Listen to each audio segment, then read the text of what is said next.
Mesdames et messieurs, bonsoir et merci d'être au rendez-vous de cette session d'information sur Canal 3 Bénin. Voici les titres du journal.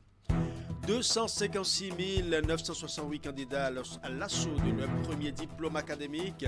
Il s'agit du certificat d'études primaires session de juin 2024 qui s'est ouvert ce lundi sur l'ensemble du territoire national. Le lancement officiel a été effectué dans le département du Littoral par le ministre en charge des enseignements maternels et primaires. Les détails dans un instant.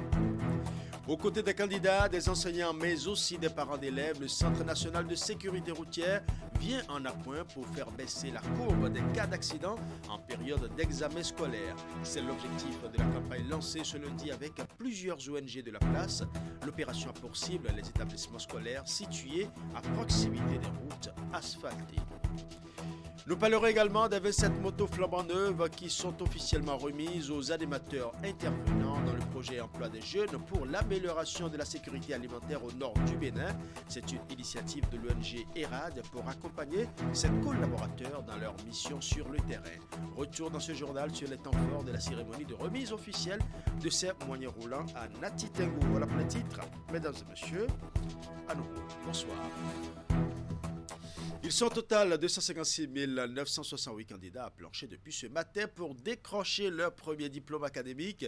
Il s'agit du certificat d'études primaires session de juin 2024 qui s'est ouvert ce lundi sur l'ensemble du territoire national. Le lancement officiel a été effectué dans le département du Littoral par le ministre en charge des enseignements maternels et primaires avec à ses côtés le préfet du département et le maire de la ville de Cotonou. Voici l'ambiance qui a prévalu ce matin au centre de l'école primaire publique Sikenor. C'est parti pour 4 jours de composition des épreuves écrites, orales et sportives du certificat d'études primaires CEP session de juin 2024 dans les différents centres de composition sur l'ensemble du territoire national. Bien avant ce lancement, le ministre en charge de l'enseignement maternel et primaire, accompagné du préfet du Littoral, Alain Orunla, du maire de Cotonou, Luc Setondi Atropo et plusieurs autres acteurs, se sont offerts une parade dans les différentes salles de composition du centre de l'EPP Sikenor. Objectif, donner quelques conseils aux différents candidats pour détendre l'atmosphère et les mettre en confiance avant l'étape fatidique. Vous pouvez avoir 20 sur 20 en mathématiques. Il y a des enfants qui ont souvent 20 sur 20 en mathématiques. Grande est notre joie. Et nos mots seront seulement des mots de remerciement vis-à-vis de tout le monde. Nos mots de remerciement vis-à-vis des parents qui ont mis les petits plats dans les grands pour d'abord préparer leurs enfants à cet examen et les accompagner également à ce jour. Nous avons fait le point des salles, il y a à peine 2 absents. Les enfants, pendant des mois, sous la pluie, sous le soleil, avec l'accompagnement des parents, se sont donnés, se sont dessinés et pour les 4 jours à venir, ils devraient apporter la preuve de ce que les enseignants n'ont pas prêché dans le désert. Et je crois très bien que ça va être le cas. 489 candidats sur les 256 968 inscrits au plan national composent ici au centre de l'école primaire publique Sikenor de la circonscription scolaire de Cotonou-Siké, dont 248 garçons et 241 filles. Et ce qu'il faut remarquer, c'est la présence du gouvernement dans ce centre et le ministre a parcouru tel un métronome toutes les salles, s'est assuré que tout va bien. Et il a constaté que tout allait bien. C'est notre marque de fabrique depuis quelques années. Mais je salue au passage, et on me l'a dit, les autorités locales. En commençant par le maire, le chef d'arrondissement. On m'a rapporté qu'il a joué de grands rôles. De grands rôles. Avant qu'on arrive même ici, depuis le début de l'année, il a usé de sa personnalité, il a usé de ses relations pour apporter de touches nouvelles à ce complexe. Soyez-en remerciés. L'examen du certificat d'études primaires CEP session de juin 2024 va prendre fin le jeudi 6 juin prochain. Faut-il le préciser, le nombre total de candidats inscrits au plan national pour le compte de la session de juin 2024 a connu une augmentation de 15 414 candidats par rapport à l'effectif de la session de juin 2023. Et dans quelques jours, ce sera le tour des candidats à l'examen du brevet d'études du premier cycle BEPC. En attendant le lancement officiel des épreuves, le ministre en charge de l'enseignement secondaire s'est rendu à la direction des examens et concours de Porto Novo pour s'enquérir du niveau de préparation de cet examen. Nous allons suivre. C'est devenu une coutume. Nous passons souvent à cette période-ci pour nous assurer que la direction des examens et concours apprête bien les choses. Alors, en vérité, les examens ont commencé depuis déjà au moins 2 semaines avec la série des examens techniques. Mais là, le plus grand examen que tout le monde connaît, c'est le BPC, qui commence bientôt dans quelques semaines, exactement le 10 juin. Donc, à cette occasion, nous venons nous assurer que tout est prêt en termes d'organisation matérielle, le matériel sensible, le matériel lourd, le dispositif, le personnel mobilisé. Donc c'est ce qui nous amène souvent pour nous assurer que tout cela est bien ficelé. Alors je viens de tenir une séance de travail avec le DEC et ses collaborateurs. J'ai visité moi-même le dispositif des cantines contenant le matériel sensible et je suis rassuré. Je suis rassuré du bon niveau de préparation et je puis rassurer également tous les acteurs de l'école pour leur dire que le BPC 2024 se passera très bien, comme d'habitude.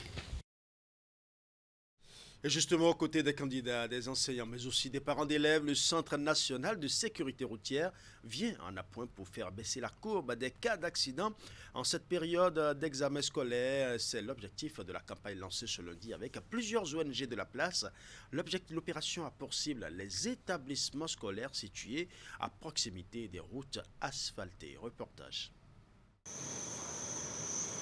Il est 7h33 à Cotonou. Arborant des gilets jaunes et oranges, puis installés aux abords du bitume, à quelques pas de l'école urbaine centre de Atikamen, les agents du CNRCR ne passent pas inaperçus. Arrivé sur les lieux, le directeur général galvanise l'équipe. Pour que le maillage soit effectif. Vous connaissez bien le job. Ce que nous attendons de vous, c'est que aider les Alpes à la traversée. Cette mobilisation matinale et peu ordinaire sur le terrain a un lien direct avec la période des examens scolaires. Elle vise à protéger les candidats aux différents examens contre les risques d'accident. Le gouvernement du Bénin a travaillé à impacter positivement l'environnement routier à travers les travaux d'asphaltage dans la plupart de nos grandes villes. Une fois ces travaux constatés, nous avions compris qu'il faut anticiper parce que la traversée pour les enfants, pour avoir accès au centre d'examen, va se retrouver être plus compliqué. Pour cette campagne, une 50aine d'ONG sont mobilisées. C'est une activité traditionnelle. Nous, on intervient pour ces jours précisément, ces 3 jours d'examen, qui n'est pas cas d'accident de la route. Du certificat d'études primaires au baccalauréat, tous les examens scolaires sont pris en compte par cette campagne. Les équipes du CNRCR resteront mobilisées dans tous les départements du Bénin sur la période pour assurer la sécurité routière des candidats. Parlons à présent de la célébration de la Journée mondiale de l'arbre. La commune de Dangbo n'est pas restée en marge des festivités. Et pour cette 40e édition, le conseil communal a mis en terre des centaines de plants au collège d'enseignement général de Zungué. Voici le compte rendu. Environ 800 plants d'eucalyptus mis en terre ce 1er juin par le conseil municipal de Dangbo au collège d'enseignement général de Zungué. C'est ainsi que le maire et son conseil communal ont choisi de commémorer cette 40e édition de la Journée nationale de l'arbre, célébrée sous le thème « Restauration des forêts et innovation ». Restaurer là, c'est rétablir, ramener en bon état, pour qu'on puisse réutiliser de façon durable. Donc, nos ressources que nous avons déjà esquintées là, nous allons essayer de les rétablir. Nous allons mettre l'innovation dans la production la gestion et la protection des forêts. Cette commémoration marque également dans la commune de Dangbo le lancement de la campagne de reboisement au titre de l'année 2024. Il y a donc lieu de s'associer à la politique du gouvernement du président Patrice Talon pour la promotion de l'économie verte. C'est pourquoi, à l'occasion de cette journée, j'en appelle à la mobilisation de toutes les filles et de tous les fils de la commune de Dangbo pour accroître les superficies forestières de notre commune à travers la plantation et le suivi entretien des plantations et forêts. Ça ne s'arrêtera pas à cette cérémonie. Cette cérémonie est juste un symbole de ce qui doit se passer. Pendant ce mois de juin, la mairie même, avec ses partenaires, va procéder au boisement d'environ 12 hectares. 12 hectares pour contribuer donc aux efforts nationaux de restauration des forêts. Les autorités du Collège d'enseignement général de Zungué, qui a abrité la cérémonie de mise en terre des plants, promettent un bon entretien de ces pousses par tout l'établissement, les élèves y compris. Il nous revient de protéger et d'entretenir les plants mis en terre pour que dans quelques années, on puisse avoir de grands arbres. Nous allons nous mobiliser. Quand je dis nous, je parle de la communauté de l'établissement, les apprenants, l'administration et le personnel enseignant. Nous allons nous mobiliser pour entretenir ces plants mis en terre. Les populations de la commune de Dangbo sont donc invitées à participer activement à la campagne de reboisement en conformité au thème de la Journée nationale de l'arbre, édition 2024. Et dans la commune de Semekpodji, cette journée nationale de l'arbre est consacrée à la reconstitution du couvert forestier en perte de vitesse du fait du changement climatique et des actions de l'homme. Cette année, c'est la 40e édition. Retour donc sur le compte rendu des manifestations officielles. Si au niveau de la forêt classée de Semekpodji, que les autorités au plus haut niveau ont lancé au plan national la Journée nationale de l'arbre qui est à sa 40e édition.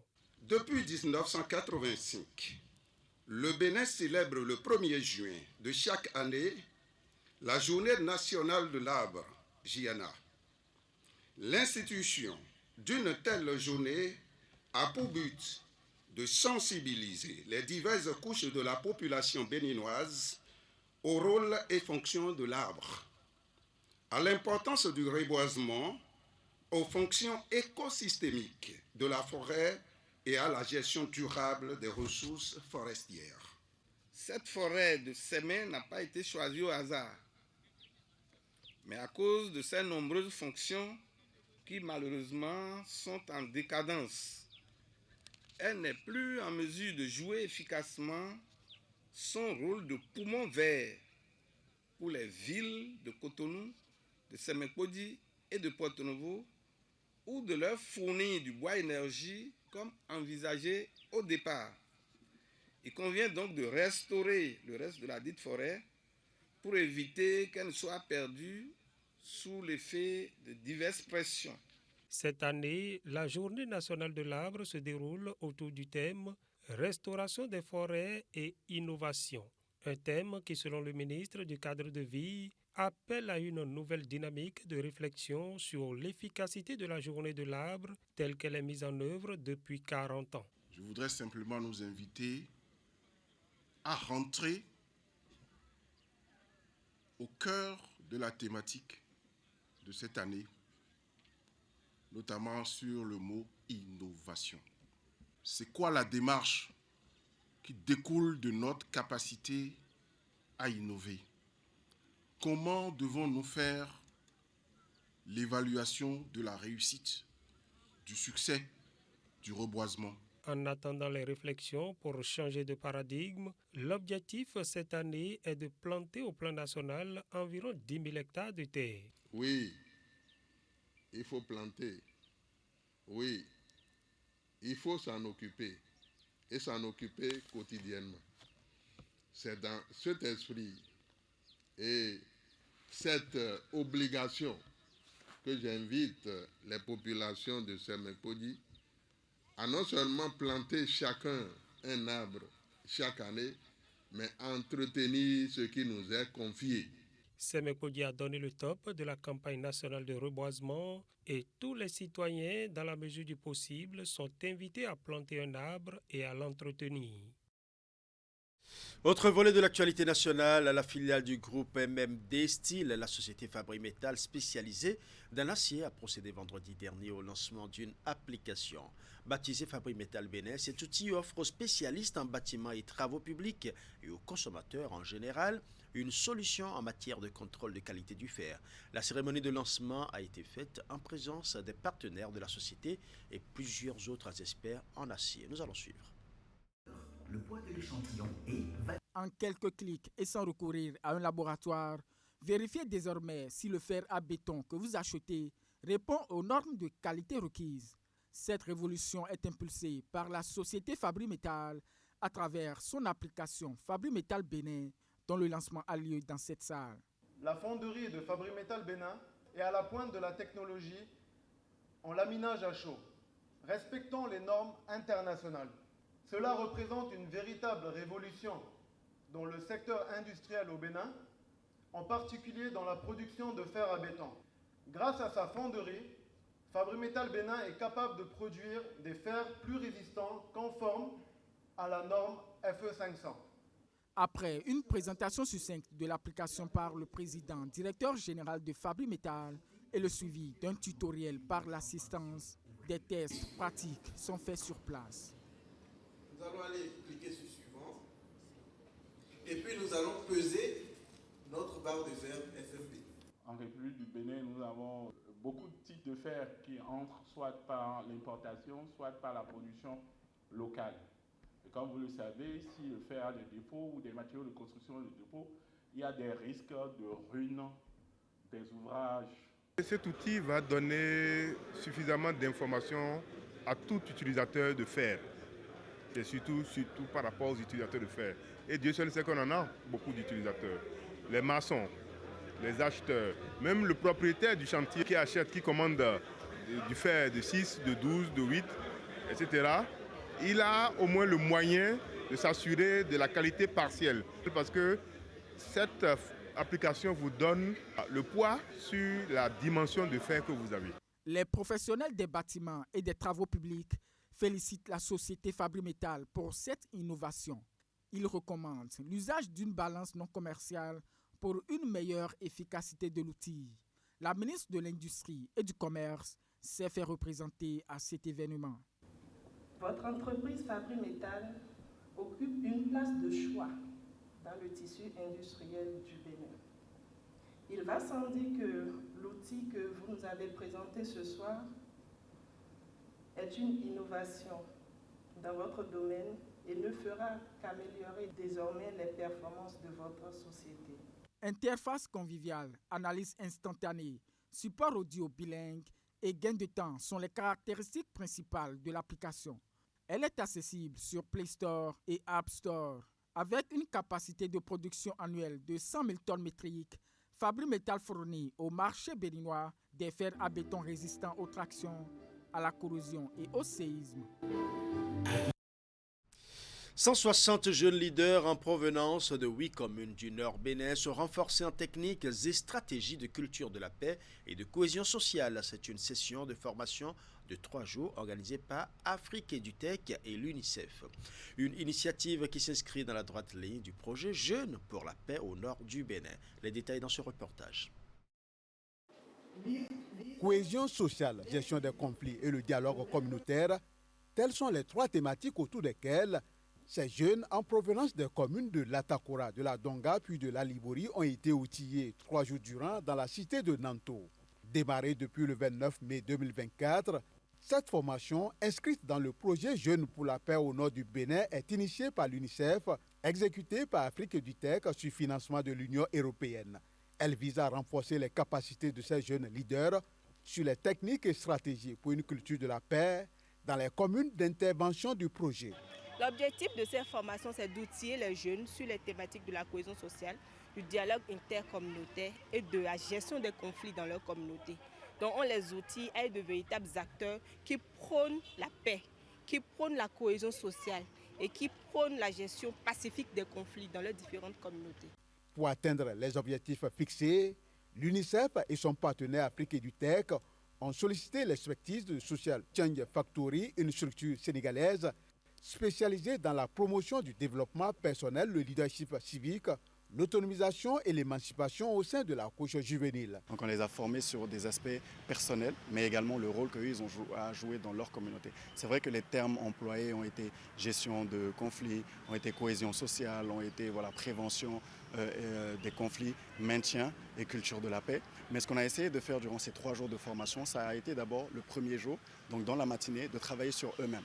C'est très important que l'être humain, ou en tout cas que l'individu, sache qui il est pour savoir quel rôle est-ce qu'il peut jouer dans la société. Donc on a voulu vraiment le 2e jour dans la matinée leur faire comprendre le rôle qu'ils peuvent jouer dans leur communauté et quels sont les aspects talentueux, compétents sur lesquels ils peuvent se baser. Au cours de cette formation de 72 heures, Social Change Factory a adopté une démarche pédagogique purement inclusive, ce qui a permis à ces jeunes de prendre une part active au débat et tirer leur épingle du jeu. Comme vous le savez, nous sommes dans des zones de turbulence qu'on ne décrit plus à personne. Donc dans cette optique, Afrique EduTech et UNICEF ont voulu venir vraiment nous appuyer dans ce que nous faisions déjà. Parce qu'en tant que report, notre mission, c'est de faire des actions communautaires dans nos différentes contrées. Donc ils ont vu juste en venant nous appuyer, en nous outillant. Et durant 3 jours, nous avons appris sur le développement personnel. Nous avons également aussi appris comment vivre en communauté. C'est cette remise d'attestation à chaque participant qui a sanctionné les 3 jours de formation. Désormais mieux aguerris sur les 3 thématiques objets de cette formation, ces jeunes se disent prêts à servir de relais au sein de leurs communautés respectives pour une véritable culture de la paix et la cohésion sociale. Je l'annonçais en début d'édition, 27 motos flambant neuves sont officiellement remises aux animateurs intervenants dans le projet Emploi des jeunes pour l'amélioration de la sécurité alimentaire au nord du Bénin. C'est une initiative de l'ONG ERAD pour accompagner ses collaborateurs dans leur mission sur le terrain. Retour sur les temps forts de la cérémonie de remise officielle de ces moyens roulants à Natitengo. Reportage. À travers cette clé que je vous remets, je vous souhaite d'abord une bonne utilisation.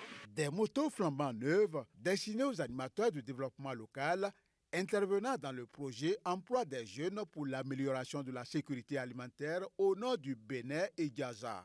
Un projet exécuté par ERAD ONG sur financement du Royaume des Pays-Bas au Bénin par l'entremise de la SNV. Fruit du partenariat entre les 3 institutions précitées, ces motos permettront à ces animateurs, au total 27, d'être plus opérationnels sur le terrain. Nous voulons, à travers ces motos, chers membres de l'équipe de terrain, que les objectifs du projet poursuivis soient atteints. Aujourd'hui, vous n'avez plus de raison à dire « je n'ai pas de moyens pour aller sur le terrain ». À travers ce contrat, vous savez qu'au bas mot, nous avons au moins 1000 agripreneurs à encadrer. Et qui dit 1000 agripreneurs, ça veut dire que nous avons au moins 1000 hectares de soja à cultiver. Le projet Egaza est initié non seulement pour assurer la sécurité alimentaire des jeunes gens vivant en milieu rural dans les départements du Nord Bénin, à savoir l'Atakora et la Liborie, mais aussi prévenir l'extrémisme violent. À cet effet, 4 filières ont été identifiées par le projet pour accompagner les jeunes bénéficiaires. Il s'agit du maraîchage, des petits ruminants, de l'apiculture et de la culture du soja, filière de prédilection de ERAD ONG. Nous avons fait le constat qu'à cause des effets des changements climatiques, également le faible accès aux technologies agricoles explique le faible rendement qui se constate au niveau de cette zone du Bénin, et également la situation d'insécurité que nous constatons dans la zone et fait partie des choses qui ont attiré l'attention de la SNV qui a élaboré et est en train de mettre en œuvre ce projet. Dans la mise en œuvre de ce projet, ces agents de terrain ont une mission spécifique. Appuyer les jeunes agripreneurs sélectionnés dans les zones d'intervention du projet sur plusieurs dimensions, entre autres techniques, managériales, entrepreneuriales et l'accès au crédit. Aujourd'hui, c'est fini les motos stop sur le terrain. Aujourd'hui, c'est fini le stress. Nous sommes aujourd'hui dans le confort et nous promettons vraiment mouiller nos maillots pour que nous ayons des résultats d'ici la fin d'année. Avec ces moyens roulants flambant neufs, plus d'excuses pour les animateurs indolents qui n'auront pas atteint les objectifs fixés par le projet. En sport, le département du Koufou connaît désormais ses représentants pour la phase nationale des championnats scolaires. Des représentants connus à l'issue de la phase départementale qui s'est déroulée la semaine écoulée au stade Omnisport de Diakotomé. Et ce sont les meilleurs de ce département qui sont honorés au cours de la cérémonie de clôture. Une cérémonie que nous résument ici Nercy Anossé et Florent Dehaut. Suivant. Derrière les efforts, des lauriers pour les athlètes qui ont fait parler leur talent au cours de cette phase départementale des championnats scolaires dans le Koufou. Trophées et médailles reçus sourire aux lèvres après une semaine de compétition dans plusieurs disciplines, notamment le football masculin et féminin, le volleyball masculin, le handball féminin et le basketball masculin. Le préfet me charge de leur dire félicitations à toutes les équipes qui sont parvenues à arriver au niveau départemental. Il leur demande de se donner la force, le courage, la détermination nécessaire pour que demain, nous puissions avoir parmi nos enfants les stars comme les Eto'o, les stars comme les Pelé, les stars comme les Messi. Et les futures stars ont commencé par écrire leur histoire ici. Des jours durant, ces athlètes de 15 ans et moins venus des établissements scolaires de la région ont su tenir en haleine le public de par leur envie de se faire une place au soleil. Les meilleurs distingués à cette messe sportive, eux, ont un autre défi à relever. Les meilleures équipes qui sont qualifiées pour participer à la phase nationale qui va débuter bientôt, je leur dis mes chaleureuses félicitations et leur dis que ceux qui restent encore loin et qui redoublent d'ardeur, d'entraînement, d'abord individuellement et de façon collective. Tout ceci pour bien accomplir la mission de représenter dignement le Koufou et de jouer les premiers rôles au cours de la phase nationale de ces championnats scolaires. Des championnats scolaires nouvelle formule à l'issue desquels les meilleurs athlètes seront admis au sein d'une académie régionale annoncée par le ministère des Sports. Voilà, ce sera tout pour ce journal. Merci pour votre aimable attention. Bonne soirée à chacun et à tous.